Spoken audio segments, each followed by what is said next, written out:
Assalamualaikum warahmatullahi wabarakatuh. Dan salam sejahtera, kita jumpa lagi. Jadi hari ini untuk tajuk, untuk subjek hari ini untuk subjek asas sains komputer tingkatan 3. Kita dah masuk tajuk yang terakhir iaitu 4.0 kearahan, iaitu 4.2 struktur kearahan. Dan hari ini tajuk yang terakhir 2.33. 2.33 tajuk yang terakhir iaitu menghasilkan atur cara yang melibatkan gabungan. So hari ini kita akan buat satu atur cara yang melibatkan gabungan function dan prosedur.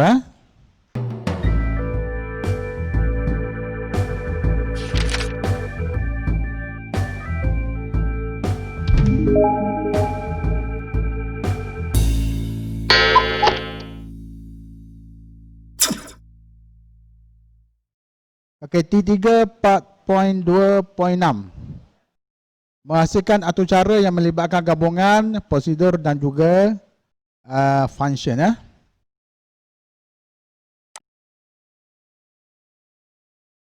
Atur cara yang bermodular dapat dihasilkan dengan penggunaan function dan prosedur. Ingat lagi function dan prosedur. Apa beza function dan prosedur? Siapa boleh jawab? Apa beza? Nisa, apa beza? Function dan prosedur. Ada satu je bezanya. Dari segi penggunaan coding sama, dia guna def. Function bezanya, function dia memulakan nilai. Itu je. Prosedur tak memulakan nilai. Ianya dapat memudahkan pengatur cara dan penyelenggara atur cara mengenal pasti tugasan setiap struktur ataupun modul bila kita buat function dan prosedur dalam atur cara kita. Hari ini kita nak gabungkan dia.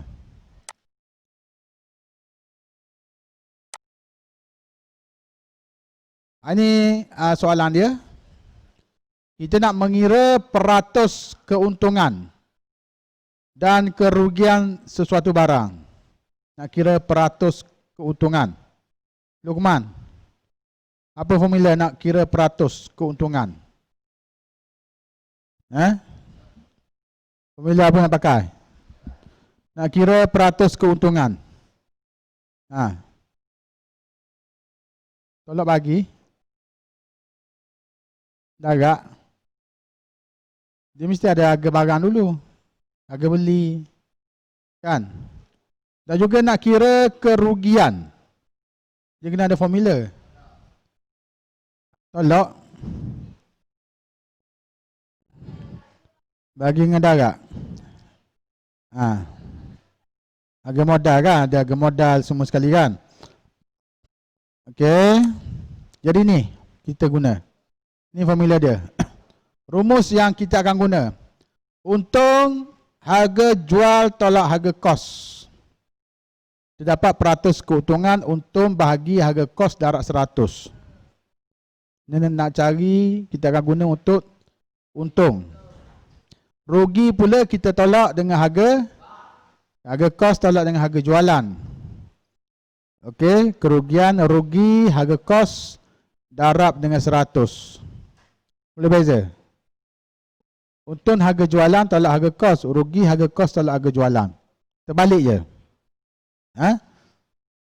Yang pertama, sebelum kita buat atur cara, kena dulu menganalisis masalah. Dalam fasa menganalisis masalah, kita gunakan teknik leraian untuk memecahkan masalah, mengira peratus keuntungan dan juga kerugian. Kita pecahkan dulu. Masalah utama kita ialah mengira peratus keuntungan dan kerugian. Kita pecahkan yang pertama, bagi mendapatkan input harga kos dan juga harga jualan. Kita selesai yang itu dulu. Bagaimana nak mendapatkan input bagi harga kos dan harga jualan. Maksudnya pengguna akan masukkanlah harga kos berapa dia beli, harga jualan berapa dia jual. Yang kedua, kita pecahkan lagi bagi proses pengiraan peratus keuntungan dan kerugian. Yang tadilah rugi bagi dengan harga kos darab dengan 100. Selesai yang itu dulu. Yang ketiga, kita memaparkan bagaimana nak memaparkan output yang sepadan. Okey, tengok Ini dalam fasa menganalisis masalah. Yang kedua, fasa reka bentuk. Okey, fasa reka bentuk. Jadi dalam berdasarkan rumus tu yang kita telah perolehi, untung bagaimana, rugi bagaimana. Yang pertama kita perlu buat dulu algoritma. Kita perlukan sedia dulu. Algoritma perlu disediakan bagi mengira peratus keuntungan dan kerugian. Ini contoh. Nantilah kita buat satu kerja projek. Ini contoh. Yang ini boleh jadikan contoh. Nak buat kerja projek nanti. Jadi algoritma ini perlu, lepas kita sediakan algoritma, kita perlu terjemahkan dia sama ada dalam sudut atau catat alih. Mana-manalah. Yang ni cikgu tunjuk dalam sudut saja nanti. Untuk projek awak nanti awak buat dua. Sudut macam mana dan catat alih bagaimana. Cuba tengok algoritma dia. Satu, dapatkan harga kos. Kita guna pemboleh ubah H1. H1 untuk harga kos. H1 dan harga jualan kita guna H2 sebagai pemboleh ubah daripada pengguna. Dalam coding nanti kita guna H1 dengan H2 untuk kos dan harga jualan. Nombor 2, bandingkan nilai harga kos dengan harga jualan. Nanti sistem tu akan nilaikan harga kos dengan harga barang. Jika harga jualan sama dengan harga kos, papar mesej tiada keuntungan. Jika harga jualan lebih tinggi daripada harga kos, kira dan papar peratus keuntungan. Maksudnya dia untunglah. Nombor 5, jika harga kos lebih tinggi daripada harga jualan, kira dan papar peratus kerugian. So ada 3 perkara yang akan dipaparkan nanti. Yang pertama, tiada keuntungan bila harga kos dan harga jualan sama. Beli 10 ya, jual pun 10 ya, tak ada keuntungan. Yang kedua, papar peratus keuntungan bila harga kita jual lebih tinggi daripada harga yang kita beli. Kita beli RM10, jual RM2, jual RM12. Jadi untunglah. Dan yang ketiga, dia akan paparkan peratus kerugian bila harga jualan lebih rendah daripada harga kos. Kita beli RM10, jual RM9, rugi RM1. Itu contoh. Ini fasa reka bentuk. Dalam fasa reka bentuk. Okey, seterusnya. Ini sudut kod yang kita bina. Okey. Jadi sudut kod yang dihasilkan didapati ada proses yang berulang kerana mempunyai corak yang sama. Kita tengok sudut kod dia. Ini sudut kod. Tengok mula. Nombor 2, paparkan harga kos. Set H1 kan. H1 harga kos berapa. Harga kos yang dimasukkan oleh pengguna. Papar masukkan harga jualan. Set H2. Ini proses lah. Kalau dalam cerita alih ini proses. Harga jualan yang dimasukkan. Jika harga kos dan harga jualan sama, papar tiada keuntungan. Jika harga jualan lebih besar daripada harga kos, kira peratus keuntungan. Okey. Dia akan papar keuntungan lah. Jika tidak, kira peratus kerugian. So ada pilihan di sini ya. Tamat. Ini kita punya sudut kod. Nanti awak kena buat sekali dengan catat alih ya. So dia kata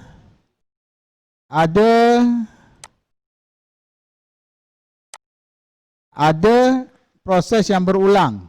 Yang mana berulang? Yang mana berulang? Proses yang mana berulang di sini dalam sudut kod kita? Nombor berapa? Cuba tengok. Proses mana yang berulang? Nombor?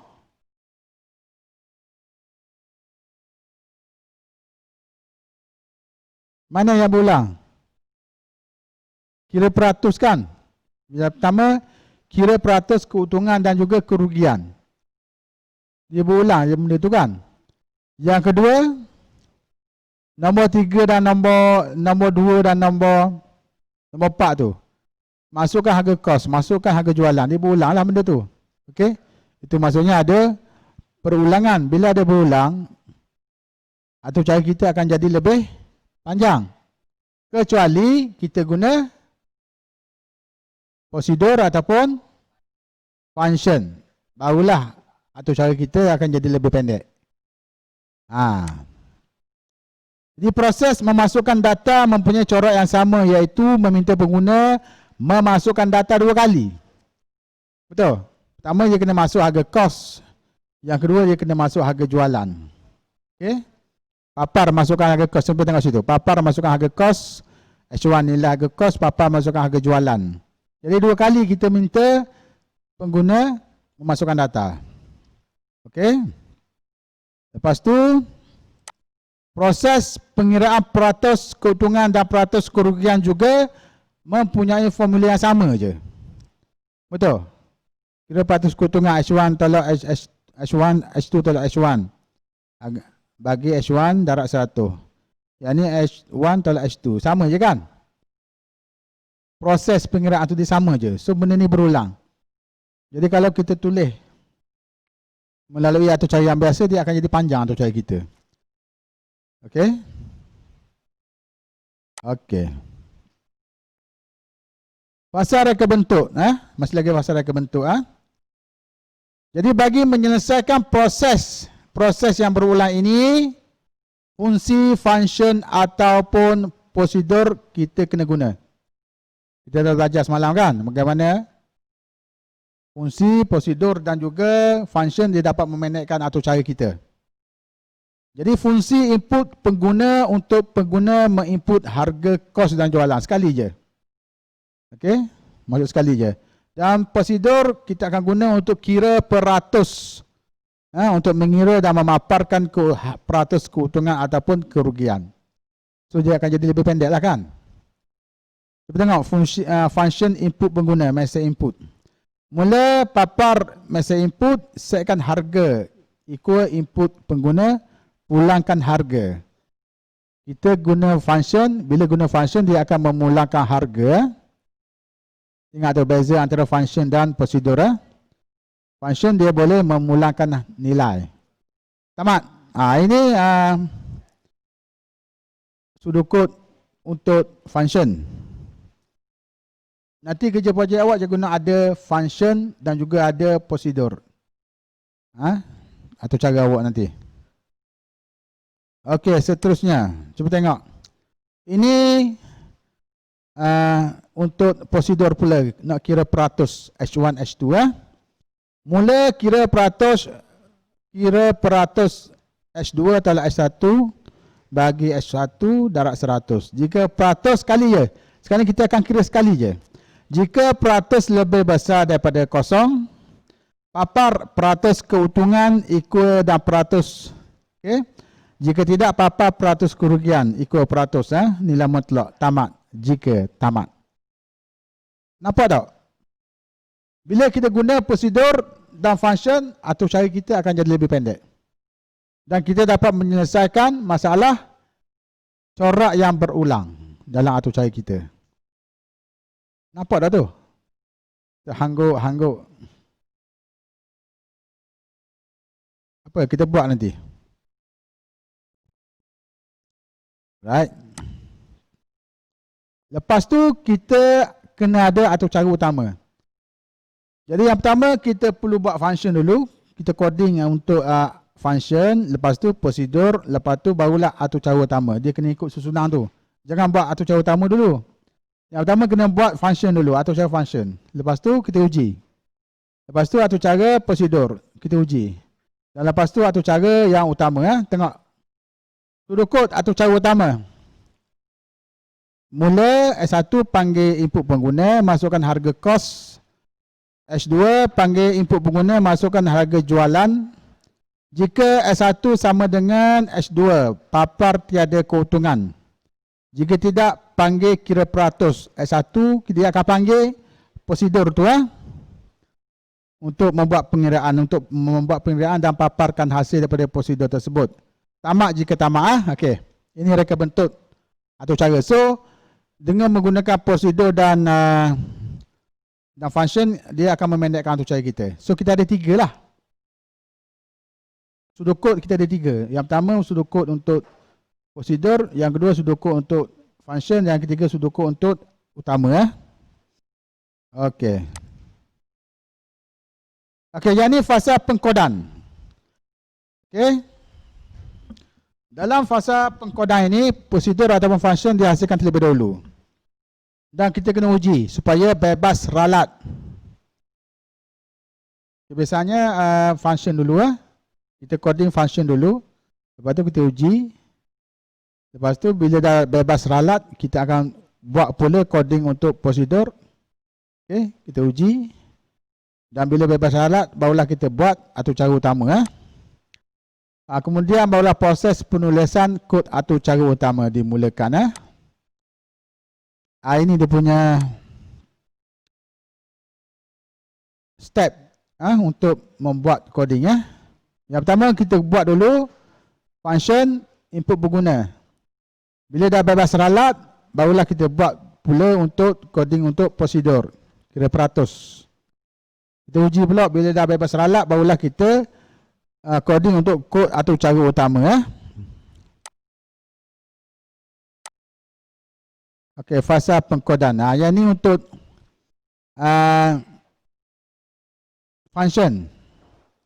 Cuba buatlah. Sekejap. Okey, boleh buka nota cikgu sebelah. Nota cikgu sebelah. Yang ni kita namakan dia. Namakan dia file ni kira peratus rugi dan untung. Peratus rugi dan untung. Langkah yang pertama, kita buat dulu function untuk input pengguna. Def input pengguna mesej input, print mesej input, harga equal float. Kita guna float lah. Perlu menentukan jenis data. Data yang kita gunakan mesti float lah. Kalau kita guna integer, kalau masuk perpuluhan tak boleh. Float dia boleh terima perpuluhan. Kita perlu tentukan jenis data input yang diterima oleh parameter. Proses dan output bagi function. Kod arahan harus diuji supaya bebas ralat. Lepas tu kita uji. Cuba type. Ini kita punya yang utama. Lepas tu yang bawah ni, kita nak uji dia print H1. Hak atas ni kena buat hak atas, tapi nak uji kita letak bawah tu. Letak bawah.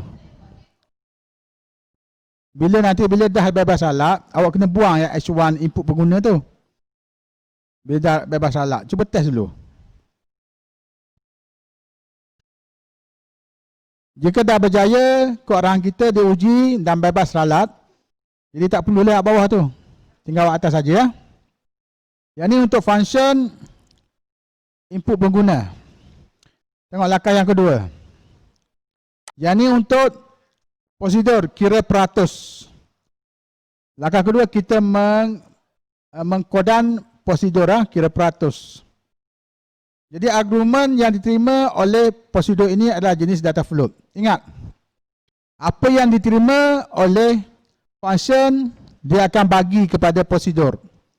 Maksudnya kalau function kita salah, data yang dihantar ke prosedur nanti salah. Okey? Prosedur dia menerima data daripada function. Jadi argumen yang diterima oleh prosedur ini adalah data jenis float. Sebab di float di function tu kita dah declare data float kan. Okey? Hasil kiraan peratus mesti sentiasa suatu nilai positif. Prosedur kira peratus juga harus diuji. Kita ujilah. Okey. Atau cara utama perlu menentukan bahawa okey, yang ni lepas kita uji nanti, buat dulu. Okey. Sekarang awak buat dulu. Buat file lain lah. Nanti awak copy paste dalam yang mula-mula tadi. Buat new file lah. Yang ni untuk prosedur buat new file.